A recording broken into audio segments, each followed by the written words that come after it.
afternoon, and hello, and welcome to Going to the Next Level Using Hiring and Cash Flow Strategies to Succeed. Just wanted to apologize. We had a little technical difficulty starting a little bit late, but we are present and raring to go.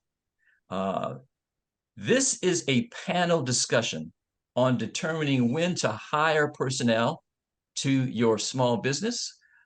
Our experts will bring out the challenges with deciding sufficient cash flow, and they will present information to assist you in understanding the need for budgeting that leads to business growth. More on our experts a little later. On behalf of our president, Ron Busby, our board, chambers, and our staff, thank you for attending. I'm Warren Richard Jr., outreach specialist with the U.S. Black Chambers, Inc., affectionately known as the national voice of Black businesses. We represent over 140 Black chambers of commerce and small businesses across the nation and are founded on 5 pillars of service: advocacy, access to capital, contracting, entrepreneurial training, and chamber development. This webinar was crafted in collaboration with our chambers of commerce, providing technical assistance and resources to businesses across the U.S. with the U.S. Small Business Administration's Community Navigator Pilot Program. We thank them for their assistance in developing and sharing this program. Our team at USBC, as well as our 20 Navigator chambers, look forward to being a resource to you and your business as you navigate through this journey. Today, we welcome this insightful discussion on using hiring and cash flow strategies to succeed in business growth. Our guest speakers are from SCORE. They represent multiple years of experience in franchise restaurant ownership, HR recruiting, healthcare, as well as revenue strategy and process execution. Before I briefly introduce our special guests, they will share more about themselves and then decide if there's an opportunity to probe you, our audience, to get a feel for where you are in the process of hiring staff and growing your business. Well, I encourage you to drop your questions into the Q&A, and we will address as many as possible at the end of today's presentation. Our distinguished panel of speakers, as I said, represent SCORE in different parts of the country, as they are volunteers and mentors working with SCORE. Mr. Andrew Garnett, he comes to us with franchise restaurants ownership experience. And our next panelist is Mr. Bob Griffith. Bob Griffith has HR recruiting, healthcare, and restaurant services. And our final panelist is a homegirl of mine, Cynthia Rhodes, who will also act as a moderator with her team. And she comes to us with revenue strategy and process execution experience. She is the owner and founder of Rhodes Porter, LLC, and she is a SCORE national subject matter expert. So it is an honor and a pleasure to have you all here today. We are so happy to be here. Thank you, and welcome to our hiring and cash flow strategies discussion. All right, so take it away, Cynthia. Awesome. So I'm going to let everyone just talk about themselves for just a second. Andrew, I know that you are just coming on, and I want you to just get those nerves out a little bit. I want all of our audience to know this is the first time that our mentors here with their big brains are going to be presenting with you live on a webinar. So I tell you, this is the place that you can actually get the information that you need. Mentorship is all about picking the brains of those who have been there and done that. So we're going to start off. Andrew, tell us a little bit about yourself. First of all, I'd like to apologize for being late. I decided at the last minute to try to use a brand new computer that I'm buying for my son's Christmas. And so I was going to try it out, and it gave me fits. But anyway, my name is Andrew Garnett.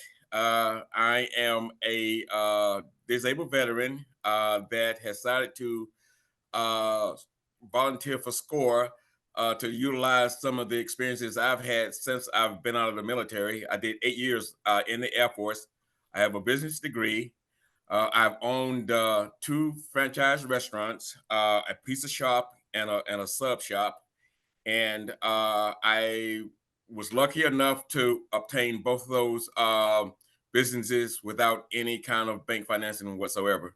So I think I'm a little bit subject expert on guerrilla financing, I guess. There you go. We're going to get into a lot of that. Bob, tell us about yourself. Hi, glad to be here. Bob Griffith. I have 40 years of progressive human resource experience, from labor relations to risk management to employment and recruiting. My last position corporately was with the Health Alliance of Greater Cincinnati. We were an integrated healthcare delivery system. We had 7 hospitals, 15,000 associates, and about 180 employed physicians. Along the way, I owned a small restaurant and bar for 16 years. My goal today would be to share a little bit about my corporate experience and my small business experience in some of the examples, and I hope to answer your questions. Glad to be here. Thanks. Excellent. I love it. I love it. I love it. And remember, it's all about picking the brains. So as I talk about myself, I want you to put into the chat, tell us if you have already hired an employee already, or are you looking for that first hire? That's going to be number 1. And then number 2, we want to know what kind of business that you are in. So as you are doing that, let me just say this. I've been in business over 25 years. It's because of the fact I was pushed in. We didn't have a lot of this virtual stuff back when I was coming up. I'm the founder of the Business Box concept. You will hear about that. So my business is all about revenue strategies, increasing profits, and then executing a efficient process to save money. So all of that is just to increase the business and their ability to make money. So I'm not in control of the slide, so you're going to hear me say, next slide, please. I aim to please. Thanks so much, Warren. Let's go on. Let's do it. Where's Vanna when you need her? Right. Okay. What are we on the next one? So you can take it away in terms of your presentation, whoever's going to go first. So how do we get to the next slide? We're still at Cynthia. There we go. There we go. go. So this is what we call the business box. A lot of times on the webinars, and I tell people I hate doing webinars only because they are basic overviews. That's why it's important for you to put the questions in the chat, okay? Understand the business box. This is what we call the things that you're going to call and talk to people, and they're going to say, oh, you want to start a business? These are the things. This is the registration. This is the insurance. This is all your branding and all of those things. But none of that actually says what you do, not even your name. It is not as important as the sales and the logistics. That's why I live in that space.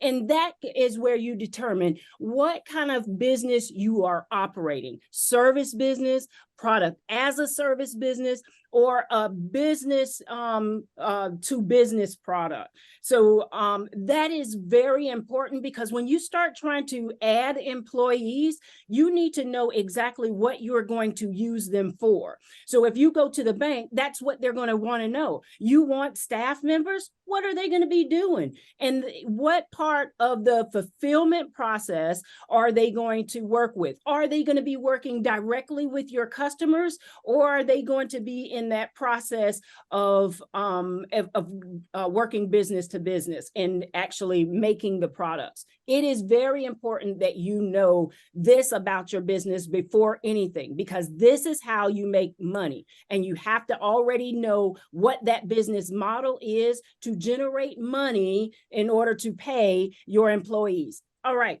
next slide.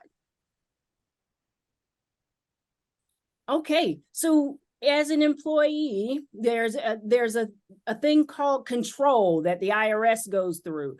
But Andrew is going to talk to us, because I know a lot of you are probably on that independent contractor route. So talk to us a little bit about employee versus independent contractor, Andrew.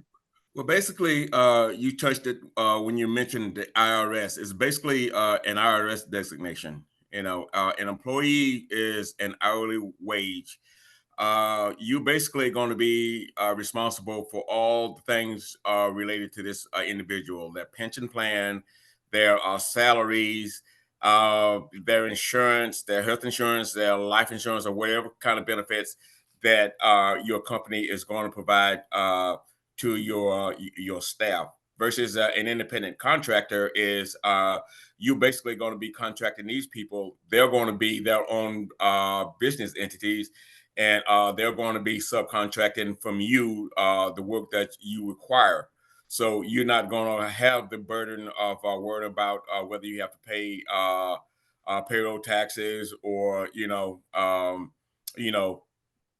insurance and those types of things. So it really when you making this decision, you want to determine the scope of responsibility that you want your people to have. If you don't want to deal with any of this stuff, you go the independent contractor route. But if you feel comfortable with managing a labor force, then the employee route would be the way to go.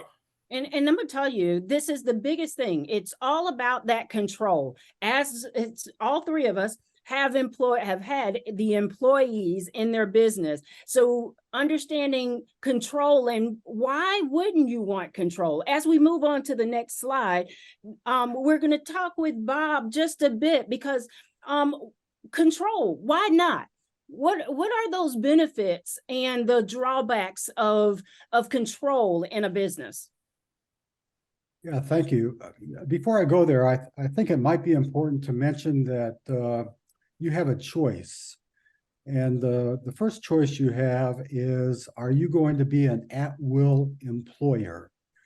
Under U.S. labor law, if you say that you're an at-will employer, which means that either you or the employee can terminate the employment relationship at any time for any reason, that's important. If an employee acknowledges that they were hired as an at-will employee, they waive any of their rights to any damages as a result of their dismissal.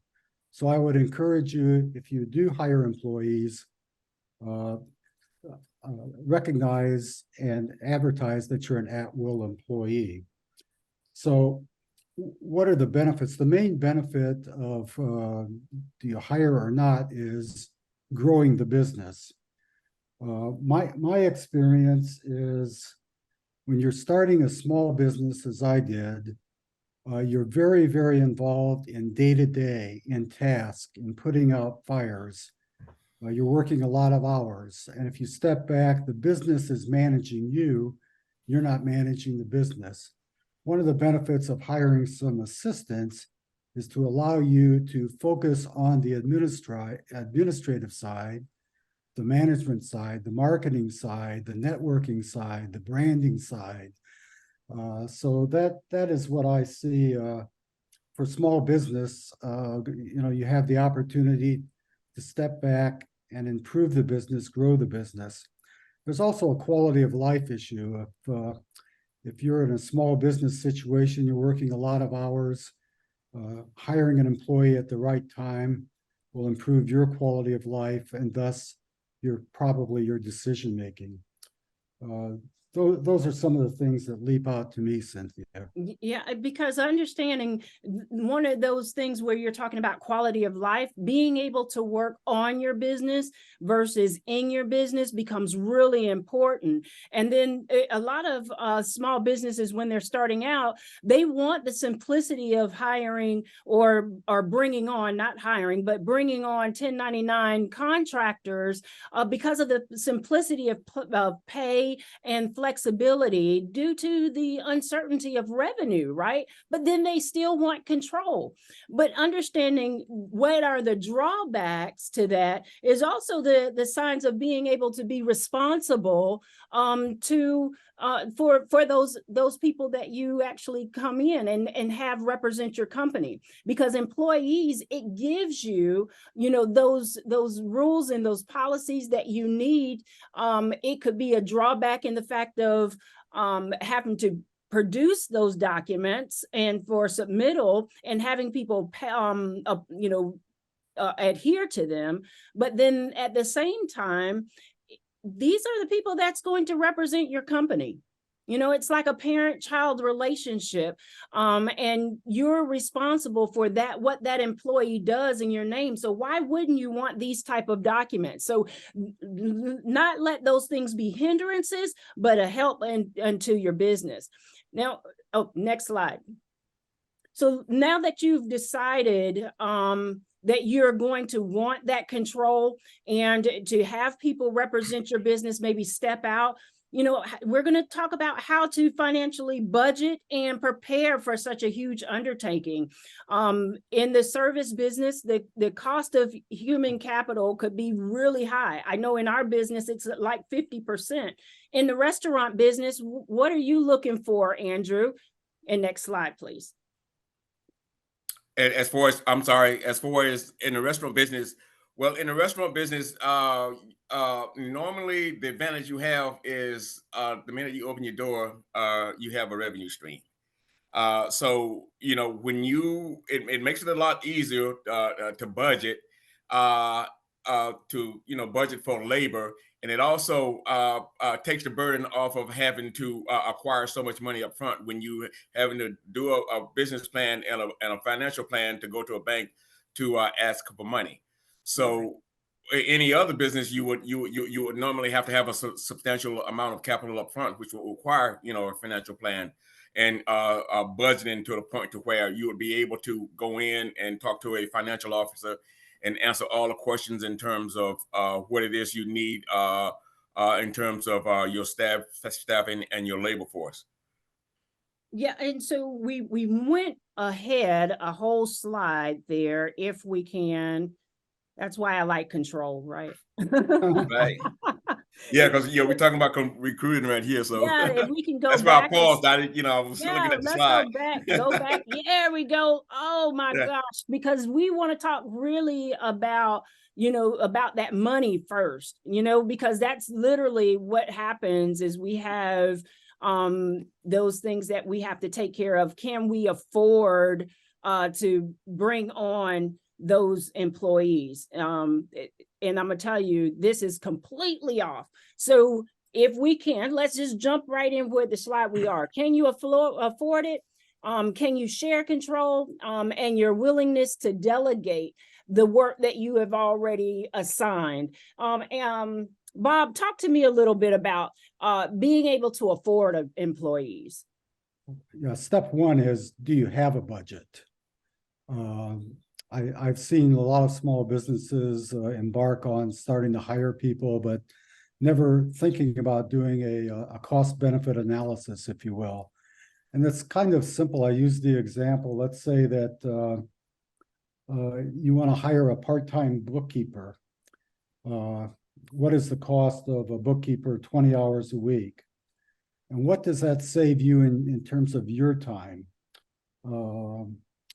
So what do you do with that additional time, and what does that get for you? So you have a real simple formula: cost, benefit, and profit. That's the one thing that you need to do. The other thing on the share of control, developing organization charts is one thing, but I find a lot of people do not have basic job descriptions. And as you begin this process of employment, just write out a simple job description that has what the task or duties are, who does it, why, how, and the frequency. Yep. And many times when you're doing the job description, the why part of that process is missing. I would emphasize, why are you doing it this way? Right. Just some things that jump to mind, Cynthia. Yeah, and you're so right, because again, if you think about the process of what it is that you do, deciding on the business model, how do you plan to make money? And then how does that fit into that process so that you can work a little bit more efficient? That's why that's really important. Most, as we talked about, most people like to go the independent contractor route because they haven't determined how they plan to afford the actual hourly or week to week, monthly, consistent pay for their employees. Well, that's because at the moment you have not brought in enough revenue. Now, Andrew, I know we talk a lot about being able to forecast that revenue in order for you to know what it is that you have to do, or what cost you will have to incur of bringing on new employees. Yes, you basically have to sit down and you have to, like Bob said, figure out what it is that you are trying to do. You got a model here where you write out your job description. You determine what it's going to take to accomplish the task in that job description. You need to determine the level of expertise that you need for these people and how much it's going to cost to to pay for that kind of expertise. So you have to consider all this stuff when you sit down and making out your budget. Right. And so when you're trying to find out, what it is that you're going to be asking a financial institution for, you have to be able to competently explain to them, the level of competency you're going to be requiring for this all these tasks to be accomplished. And then you do that by, your organizational chart and what it's going to require, the workflow is going to require, and what the training is going to be required. Because all these things cost. I mean, even though you're going to share control, and then that's something in itself, a mentality, sharing that control throughout that organizational chart, it matters. Because if someone is trying to invest into your business and helping you make money, we want to know exactly what is that process going to look like, and are we giving money for salaries for people to stand around. You need to be able to develop that workflow and the training, and all of those come with a cost that is associated with it. And you have to be able to explain that with the financial institution or investor. Go ahead to that next slide.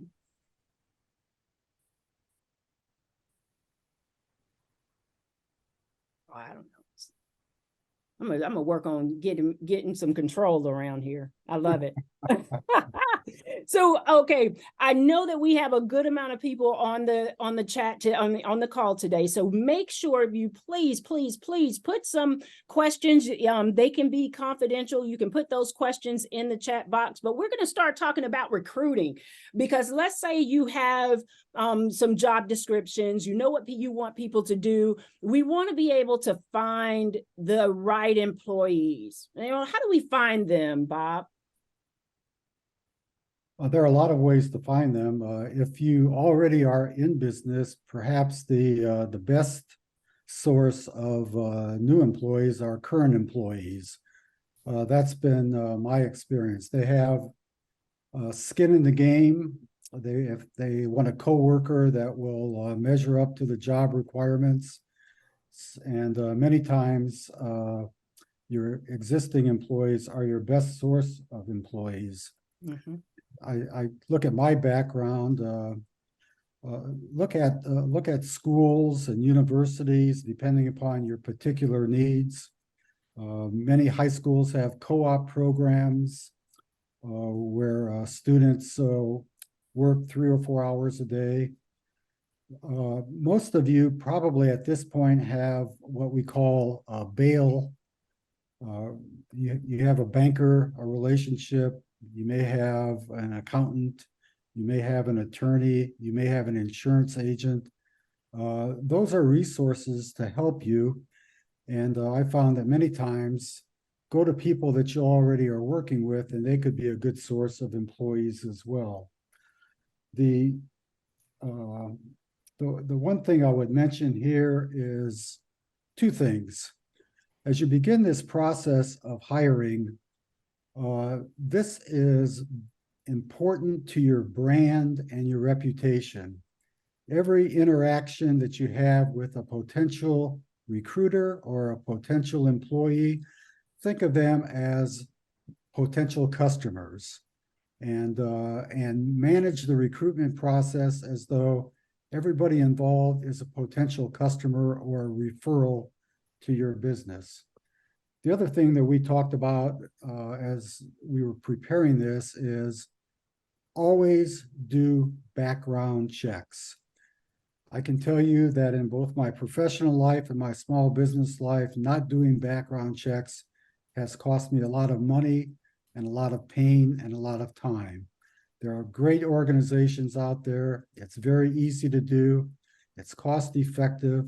It's compliant with all regulations. Please do the background checks. I think Andrew will probably talk about part-time versus full-time, but if you work with an employment agency, make sure that agency knows the job. Make sure that they do on-site visits with you.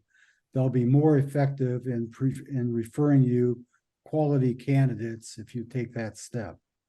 Andrew, I think you want to talk about the value of part-time versus full-time.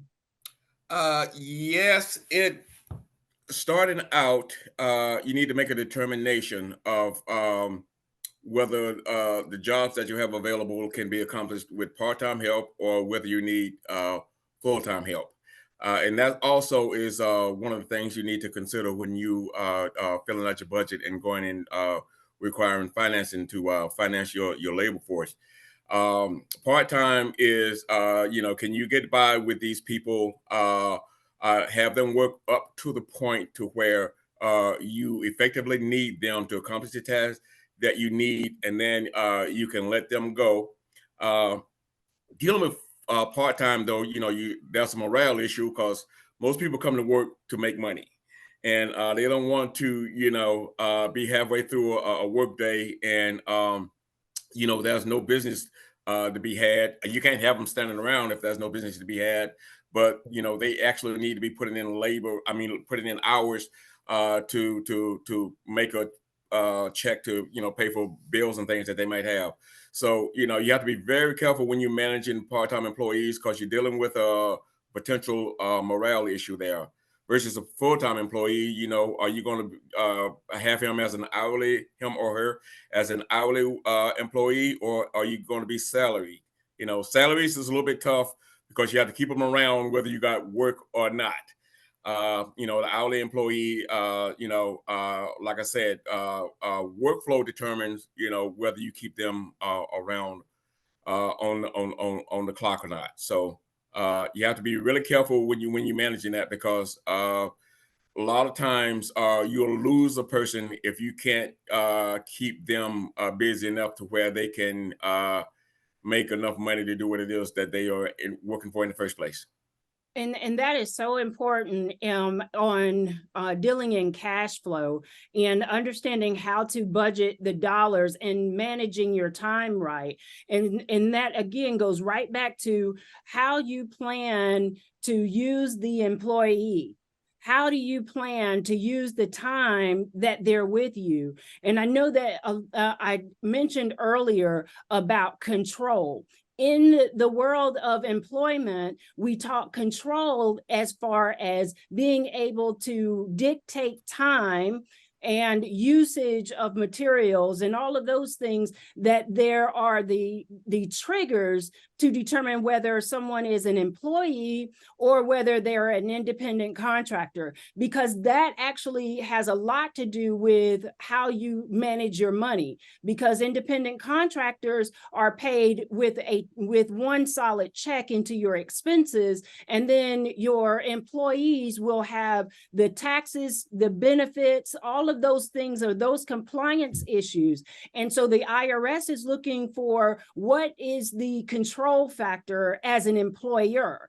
Are they independent contractors where they can work with others, or are they employees that you control that time, space, and all of those things? And a lot of times people are getting in trouble, and this moves into that legal side. You talk with your attorney and to your accountant, because this is where the IRS is tripping up a lot of companies, because they are determining that the 1099 employee, the 1099 worker, contract worker, is really an employee, and then you get charged those taxes, back taxes, and all of the other things that come with that. And that was based off of the question in the chat. If you would move us on to the next slide, because I know we started late and we want to try to get to as much as possible, but please keep those questions coming, because I'm telling you, we all have some really good advice and strategies that could help you in your business, but we need to know what those things are to pull this out, because these slides, I promise you, you can probably find some of this stuff online already, but here you have mentors who have had employees, have recruited, and are ready to help you to use some revenue strategies in order for you to move into employing employees. Okay, so let's talk about that workflow and the philosophy of paying, employees, how you plan to pay them. Are you paying them on the philosophy of, I want to keep my employees happy with a good salary? Or am I looking for increased production? I mean, I'm going to use a lot of employees to spread out that talent base, or am I trying to attract the biggest brains? So there's a philosophy of pay, and that also has to correspond with securing the right revenue and being able to forecast that. What you say about that, Andrew? I think that when you sit down and talk about bringing people in to work with you in your business, you have to make sure that you have a good enough revenue flow to make payroll. These people are they're working for you. They're coming hoping that your relationship with them is a long-term relationship. So they're willing to come in and they're willing to commit that time to you. So when time comes for them to get paid, be able to pay them.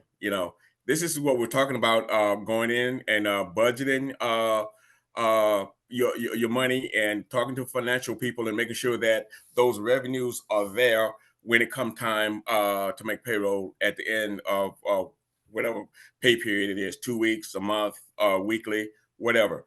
But people are more productive that way. The morale is there for you. They're more than happy to come in and commit to you as employees. And so, the philosophy that I always adopted is I want to make sure that when it comes time for these people to be compensated for what they've done for me, I have resources there to do so.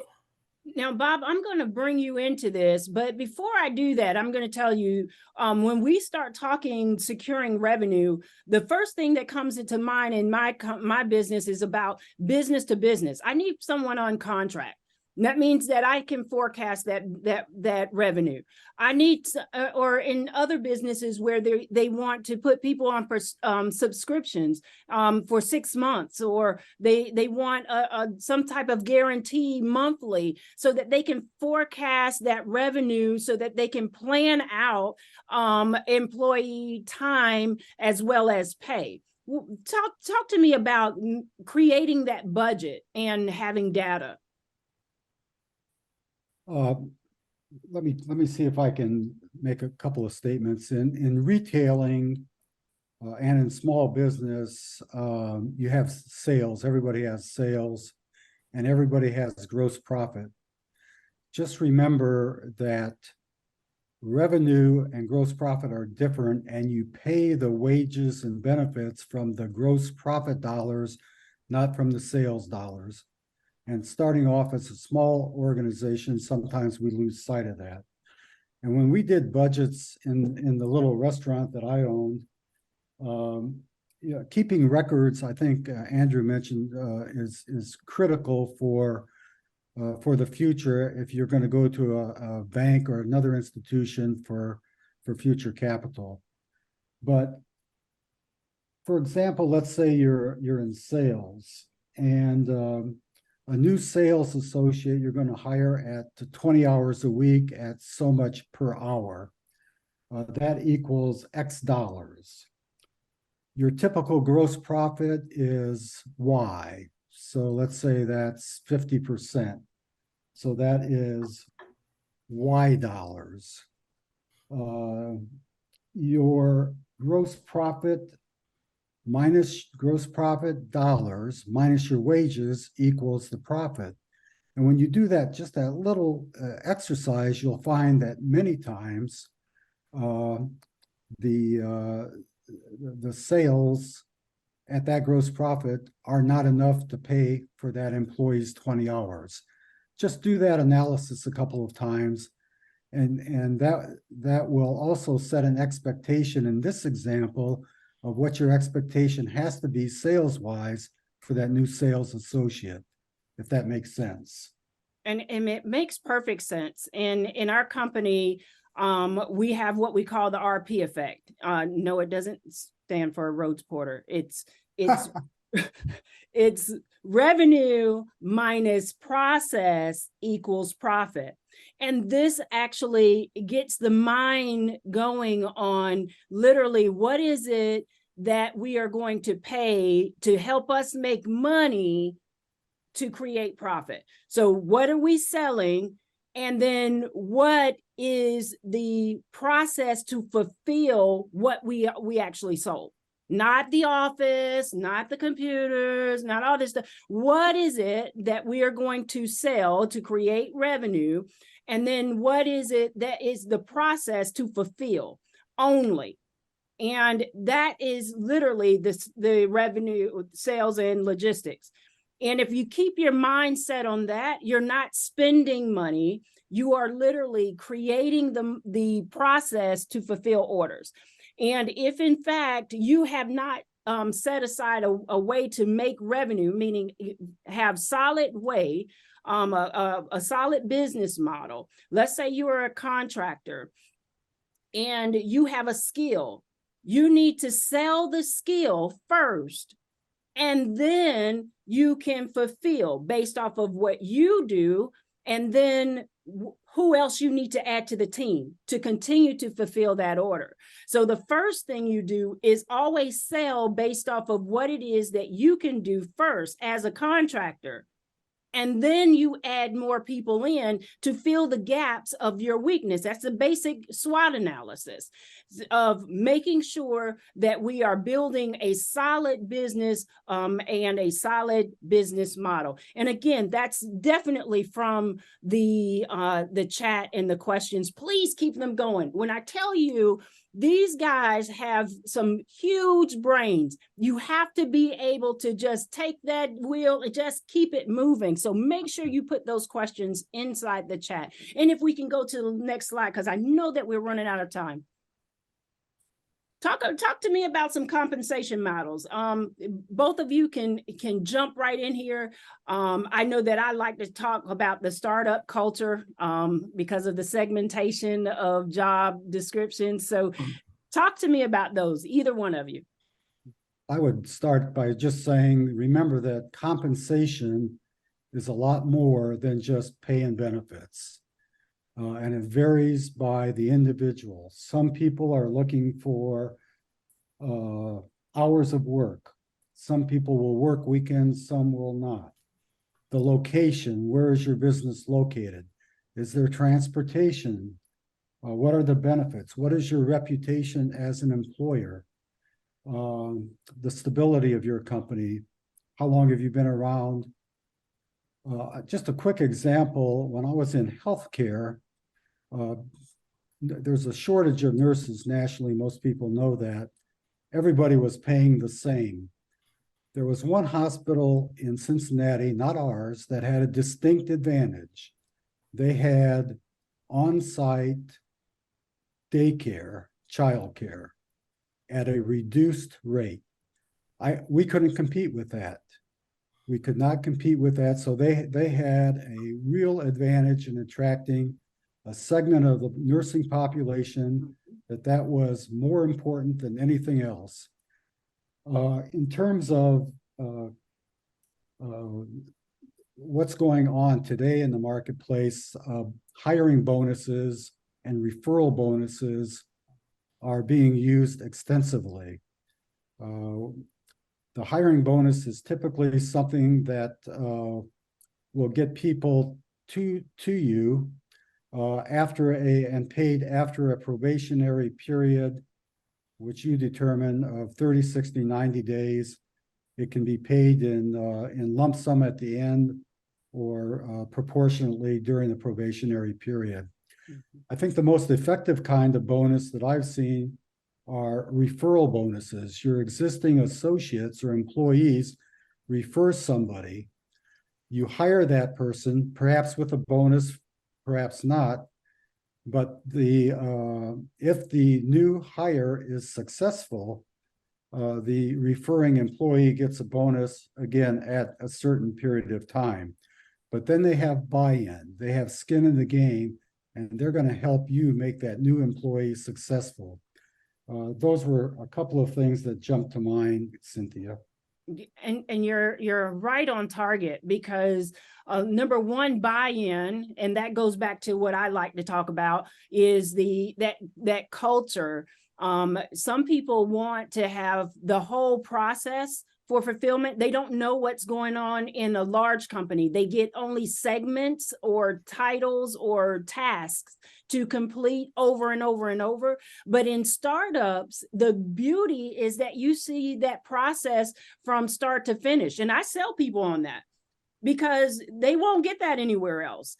And because, again, it goes back to compliance. Large companies have compliance things for segmented for security. Then there's the compensation model of, again, how do you plan and forecast? Maybe the commission structure, meaning I may want to say, if I sell this, if you help me get this contract, then you can get part of it. Even in profit sharing, the more money we can make together as a team, then guess what? We can share in that process, that profit. All of those things come to mind. Andrew, jump in this here conversation. Well, Talk to me. I just the commission thing I was mentioning earlier about the guerrilla financing type deal. The commission structure is a good way to do that. You don't need all that money up front. Like Cynthia said, you're going to require these people to help you make money. And once you make that money, then you will give those people a certain share of what has been paid. Car sales come to mind. When you go to work for them, you don't know whether you're gonna get a paycheck at the end of the week or not. You have to sell cars. And so, the commission is a good structure if you're a little bit leery about your financial structure and you want to make what you have last, then that would be a good model to use. The other one I like is the flex hours, because you're only going to be paying people for the hours that they work, and when there is no revenue stream available, then you're going to let these people go and you're going to send them home. The other thing about flex hours is that you have to be allow people to work in different segments of the day. Bob was talking about the daycare thing.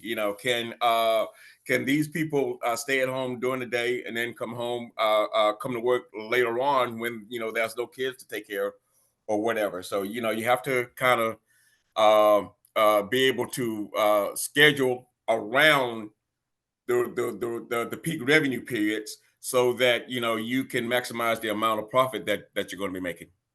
Cynthia, I have an example on ahead. scheduling.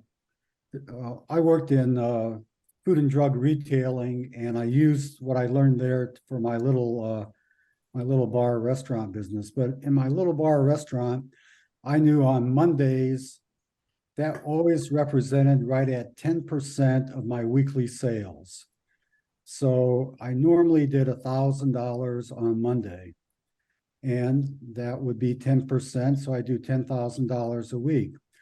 If I all of a sudden on a Monday found out that I did $1,500, automatically I knew that I was going to do $15,000 or more a week. If you're in that kind of a business, keeping those records will help you schedule and add or delete staff as the week progresses. But keep track of your sales in detail, and I mean real detail. As an example, as a small business owner, log my sales every day, log the weather if it affected my business, logged, I own a sports bar, what games were on, what time were they on, how did they affect my business? Did I run a special? Did I have an ad? Keep all of that information. I think that'll really help your scheduling so that you're staffed appropriately for the business. The last thing you want is to have people standing around, like Andrew said, or not have enough people to service your clients. Especially true in startup businesses. You get one chance for that new customer. You need to be staffed appropriately. And you are absolutely right. When it comes down to it, we are going to have data, and more data on our sales. And again, where is the money coming from? And then we have to find out about what business model for that sale, right? So that we can actually schedule, because not everybody needs to come into an office. They don't have to go to the work site, depending on what it is their job is going to be. Maybe it is remote work.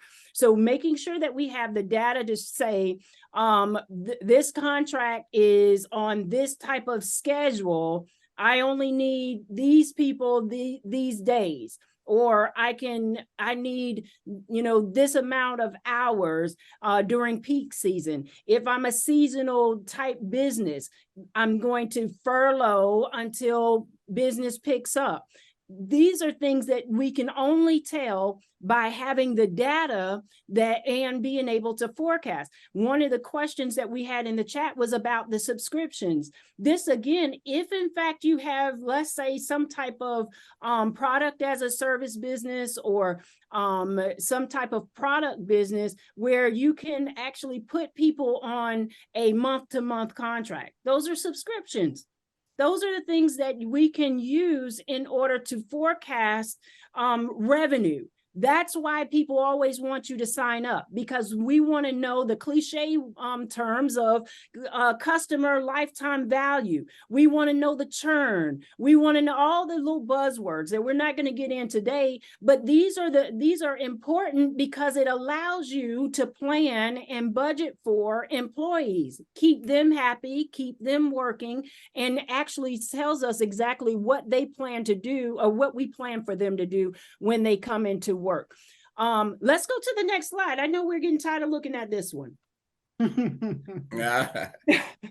So we talk business in numbers. This is something, if you've ever heard me talk, that's literally what I say. We're talking business in numbers, and we prove the numbers through the business plan, the written word, period. We've heard us talk about the organizational chart. We talked about adding people to the team. When you start to look for money, and as an investor, I'm gonna tell you, I'm only looking for a couple of things. Who's helping you run the business? Who's actually going to do the fulfillment? I'm going to find out what your data is for your sales. How do you plan to get those sales in? How do you fulfill those sales? And then once you can tell me those things in numbers, your financial plan is set. It's set. Most people are looking to build a business plan because they're looking for money. But if you are looking for money, you should tell me what type of employees you're going to have, what they're going to do, and how they are going to add value to bringing in revenue or fulfilling the process of the revenue that you've generated. Right. If you can't do that, please don't ask for money. Not the building, not your salary. Talk to me. All right, guys. I don't think they like me right now. Jump in. I think you made some excellent points. My experience in going to lenders is they want to see trends too. Quite frankly, if you're a new business, trying to get traditional funding from lending institutions, banks is difficult. You really kind of need to be around for at least a couple of years, has been my experience. And they're going to look at trends, and they're going to look for explanations if there's any negative trends. And in some businesses, that could be a weather related for a month, a simple explanation. But not only are they looking for the sales trend, they always want to know, what is the profit on those sales? What is your gross profit? And make sure that you understand the mix of the product or service that you're providing and the differentiation between product A, B, C, and the gross profit mix. You are so awesome. Exactly. And this has to be written down and proven. And I'm gonna tell you, when you talk to these financial institutions, they ask you for some documents, right? And so whatever you say has to match up with what they already know. That's all it is. So I tell people, when we're packaging different investment packages, literally, this is what we're talking about. Oh, I already know that. I know the market. The banks already know what people in your industry are making and what they're spending their money on, because the money comes through their bank. So guess what? Your plan should match up with the trends in your industry. So no one should know your industry better than you. Okay. All right. We're going to go through, because I know we're running on time, but I know Andrew has something to say, but he's going to say it while we're talking about getting this money. We're going to go to the next. Not much. It's just that sometimes, especially for new startups and whatnot, you really have to do a lot of research, because sometimes you don't have actual data to put into those business plans and things. So you'll have to do the research. You'll have to look at what your competitors are doing, which is part of your plan anyway. You need to know who your competitors are. You need to find out what they're doing and kind of gauge from the information that you get from them and come up with some numbers that way. because sometimes you just don't know. Those numbers are not there for a business that you're just now starting. And as you start the business and you start generating that data, then you start plugging those actual numbers into that plan, so that from now on you'll have actual numbers in that plan to sit down in front of an investor or a banker to show them what that business is doing and what it's capable of doing. Yeah. See, Warren's over here. He's taking notes, and we need to move to the next slide. How come on, talk to me. So and these are the numbers. Again, we're budgeting, we put in our actuals, and then we can actually talk to the bank. We can talk to investors. They're going to ask us the basic questions. How much money do you need? How are you going to use it? What are you going to use it for? And how are you going to pay me back and still make profit and stay afloat? And then what are you willing to put in? Even my children know this, because I'm the same way with my money as a parent. Most people are going to get their money from people they know first. Okay. And it's always going to be the same. And if you stick with what we talk about here, which is how you plan to make money, and then minus that process to fulfill what it is that you plan to sell, if you stick with that, remember, revenue minus the process equals your profit. So if you can tell me how you plan to use money and make money, we can work on that.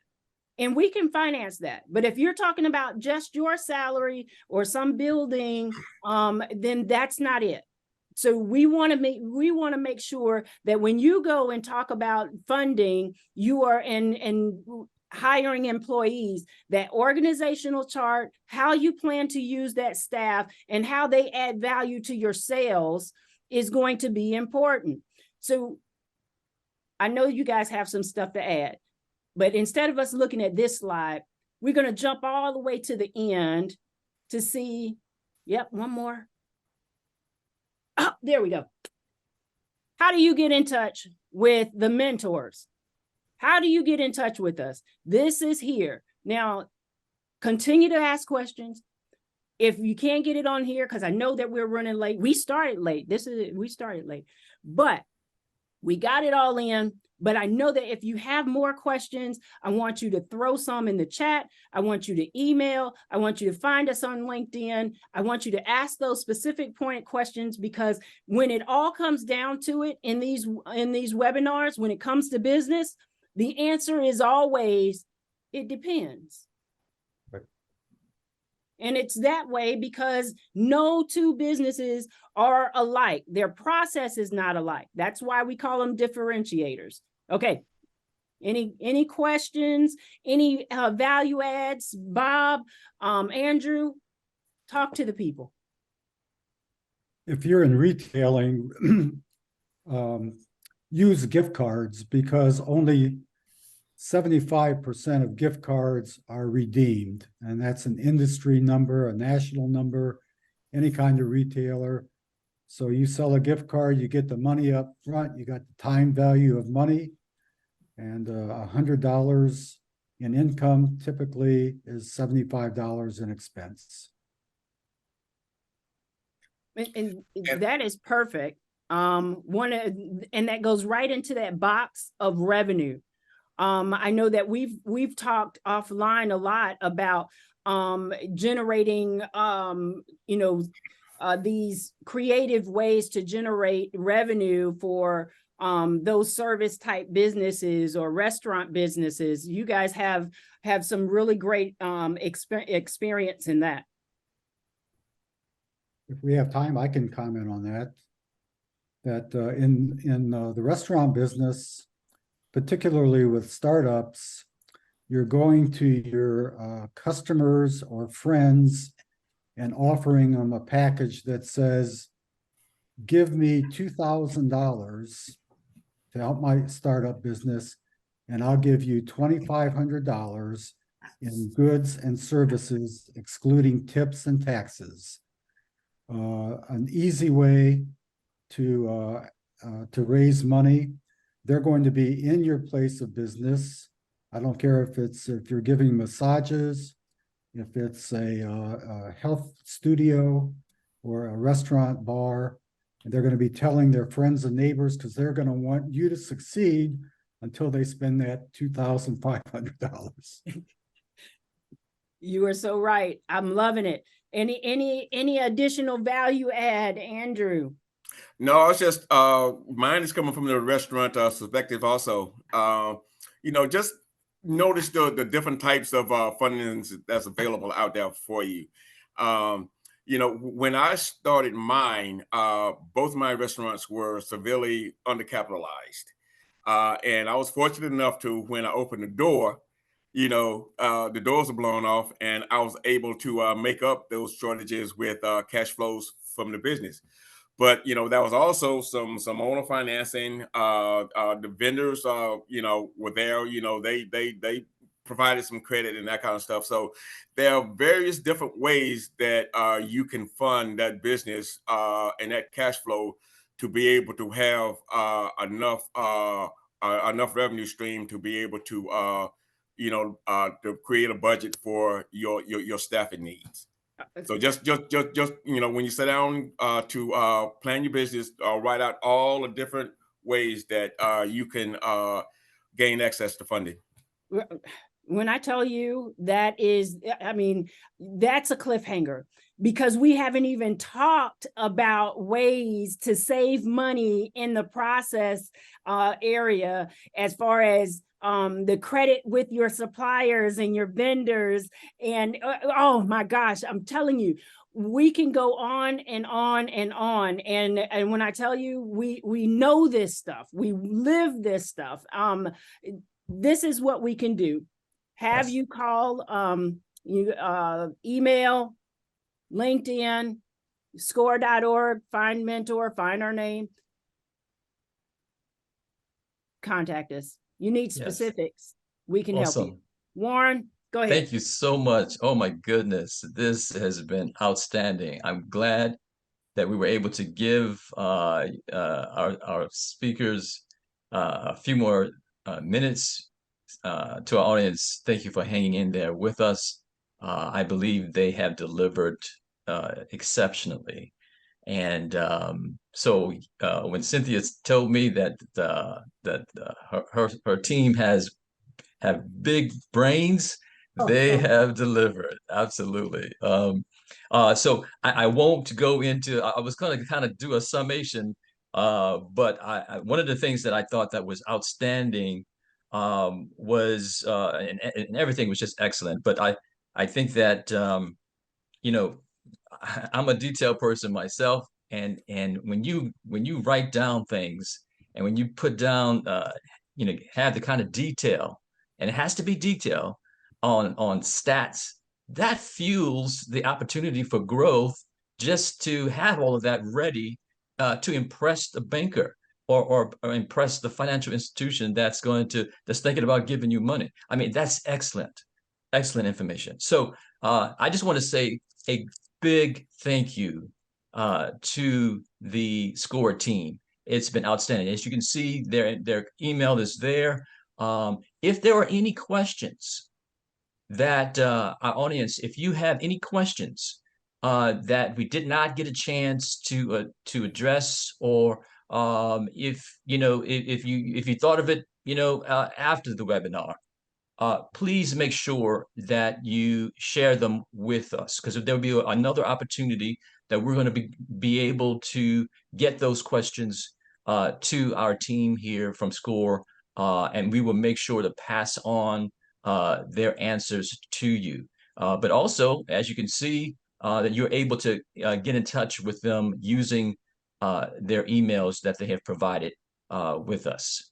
So a big thank you, Cynthia. Outstanding. We've worked together in the past, and I knew you were going to bring the sauce. So I'm nothing without these guys. I love it so much. Awesome. Well, thank you so much for that. All right, so we want to certainly, I guess I said, thank them. I could get this to work properly. Okay. Again, we want to invite our audience to give us your feedback on today's session. Just scan the QR code on the screen that you see, or type in www.surveymonkey.com /aura/biz future. Thank you for attending Going to the Next Level, using hiring and cash flow strategies to succeed. This was possible through our work with the SBA Community Navigator Program, funded in part through a grant with the U.S. Small Business Administration. I think we're all familiar with SBA. A tremendous thank you to our guest speakers from SCORE, Mr. Andrew Garnett and Mr. Bob Griffith, and finally, Miss Cynthia Rhodes, for sharing with us their years of experience and wisdom on this topic. Their presentation has enlightened us on the ways of advancing business growth through hiring and cash flow strategies. We would like to thank our community navigator chambers for advocating for Black businesses, and to you, our viewers, for sharing in this discussion. USBC introduced Buy Black, the only Black certification program with a business directory providing businesses that certify access to private and public procurement opportunities, highlights, and other benefits. This online program can help prepare you for the contracting space as a documents preparation guide. Certify today by visiting usblackchambers.org/certification. And join us for future events such as the Verizon Small Business Digital Ready program, which is Tuesday, December 5th at 3:30. This program is an exciting online event designed to help small businesses thrive in the digital world. Whether you're just starting out or looking to enhance your knowledge and gain insight into running a successful business, this program is packed with valuable insights and practical tips. And also how to write a one-page business plan, a step-by-step guide, December 6th at 1 p.m. In this webinar, SCORE will learn how to provide you with information on how to write a one-page business plan for your business. They'll also discuss how writing a one-page business plan can help you organize your ideas and allow you to be focused and concise about your business goals. Very similar to what we talked about today. And for more events like these, regularly visit and certify for upcoming events at usblackchambers.org/webinars. Follow us on social media at usblackchambers.org. And if today's forum prompted additional questions and interest, feel free to contact us at programs@usblackchambers.org. Again, thank you for being patient with us and hanging with us through the end. We want to give the speakers a few more minutes since we started a little late. But again, thank you to all of you who attended, and for all of those that will be watching it on YouTube channel as well. Again, thank you. Have a wonderful day and a wonderful rest of your week.